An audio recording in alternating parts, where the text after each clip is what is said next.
27 வயதாகும் நடிகை ராஷ்மிகா மந்தனாவின் சொத்து மதிப்பு இத்தனை கோடியா? கீதா கோவிந்தம் படத்தின் மூலம் ஒட்டுமொத்த தென்னிந்திய ரசிகர்களின் மனதில் இடம் பிடித்தவர் நடிகை ராஷ்மிகா மந்தனா. இதன் பின் தமிழில் சுல்தான் படத்தின் மூலம் என்ட்ரி கொடுத்தார். மேலும் விஜயுடன் இணைந்து வாரிசு படத்தில் நடித்திருந்தார். நேஷனல் கிரஷ் என ரசிகர்களால் கொண்டாடப்பட்டு வரும் ராஷ்மிகா மந்தனா நடிப்பில் கடைசியாக அனிமல் திரைப்படம் வெளிவந்தது. இப்படம் சர்ச்சையில் சிக்கினாலும் வசூல் ரீதியாக மாபெரும் வெற்றியடைந்தது.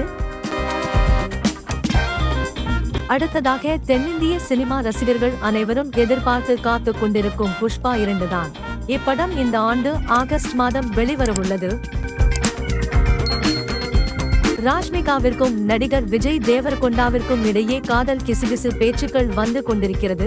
லட்சக்கணக்கான ரசிகர்களை கொண்டுள்ள நடிகை ராஷ்மிகா மந்தனாவிற்கு திரையுலகை சேர்ந்தவர்களும் ரசிகர்களும் தங்களுடைய பிறந்தநாள் வாழ்த்துக்களை தெரிவித்து வந்தனர். ராஷ்மிகாவிற்கு பிறந்தநாள் வாழ்த்து கூறி புஷ்பா 2 படத்திலிருந்து அவருடைய லேட்டஸ்ட் போஸ்டர் ஒன்றை வெளியிட்டுள்ளனர். இந்த நிலையில் நடிகை ராஷ்மிகா மந்தனாவின் சொத்து மதிப்பு சுமார் 50 கோடி வரை இருக்குமாம். மேலும் இவர் ஒரு படத்தில் கதாநாயகியாக நடிக்க 4 கோடி வரை சம்பளம் வாங்கி வருகிறாராம். நமது சேனலை சப்ஸ்கிரைப் பண்ணுங்க. நன்றி.